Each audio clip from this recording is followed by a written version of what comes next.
Hello bachcho, let's see this question, and here this question says, why is the difference between the duration of day and night hardly felt in Kanyakumari but not so in Kashmir?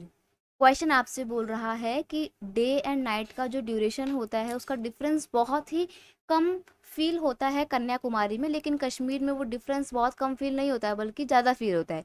तो क्या difference, क्या reason है इसके पीछे कि कन्याकुमारी में तो duration day और नाइट का बहुत फील हो रहा है लेकिन कश्मीर में फील नहीं हो रहा है। और कहने को कन्याकुमारी एंड कश्मीर दोनों ही इंडिया का पार्ट है, तो फिर ऐसा क्यों है? देखिए, इसके पीछे का एक बहुत बड़ा रीज़न क्या है आपको पता है। इंडिया अपने आप में एक बहुत बड़ा देश है।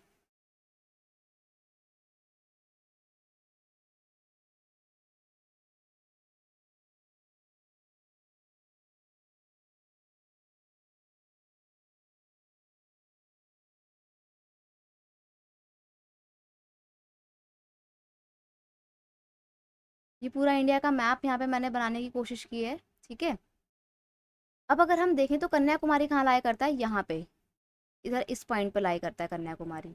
और कश्मीर क्या है, कश्मीर तो ये पूरा एरिया है।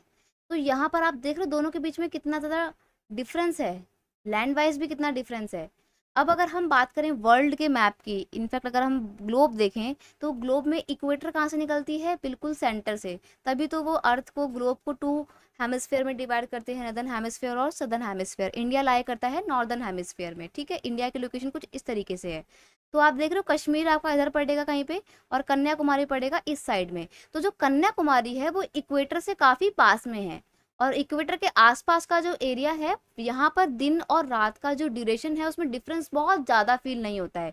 यही कारण है कि क्योंकि इक्वेटर के पास पड़ता है कन्याकुमारी, इसलिए यहाँ पर दिन और रात का ड्यूरेशन बहुत ज़्यादा फील नहीं होता है। वहीं इक्वेटर से कश्मीर काफ़ी दूर पड़ता है, इसलिए कश्मीर में दिन और रात का जो ड्यूरेशन का डिफरेंस है वो काफ़ी फील होता है। ये एक मोटा मोटा रीज़न है। इसको लिखेंगे कैसे हम वो देखते हैं। Kanyakumari is located near the equator, whereas Kashmir is located far away from the equator. Kanyakumari तो इक्वेटर के पास में है, वहीं कश्मीर इक्वेटर से काफी दूर स्थित है। We know that the day and night are almost of 12 hour each on equator. हमें पता है कि दिन और रात जो है वो लगभग लगभग 12 घंटे का होता है इक्वेटर में, 12 घंटे का दिन और 12 घंटे की रात। Hence, places located close to the equator do not feel difference between the duration of day and night। यही कारण है कि इक्वेटर के पास के जो एरिया है वहां पर दिन और रात का डिफरेंस बहुत ज़्यादा अंतर महसूस नहीं होता है। The difference increases as we go far away from the equator.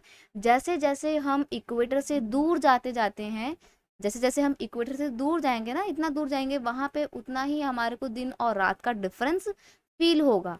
तो आई होप आपको समझ में आया होगा कि क्यों कन्याकुमारी में डे और नाइट का डिफरेंस ज़्यादा फील होता है rather than Kashmir, because Kashmir equator से दूर है और कन्याकुमारी इक्वेटर के पास है, और इक्वेटर के आसपास के एरिया में दिन और रात दोनों ही 24-24 घंटे के होते हैं। तो यहाँ पर दिन और रात का जो ड्यूरेशन का डिफरेंस है वो बहुत ज़्यादा फील नहीं होता है। और यही कारण है कि कन्याकुमारी में भी डे और नाइट का डिफरेंस बहुत ज़्यादा फील नहीं होता है, वहीं कश्मीर में डे और नाइट का डिफरेंस ज़्यादा फील होता है। I hope you understood it well. Best of luck.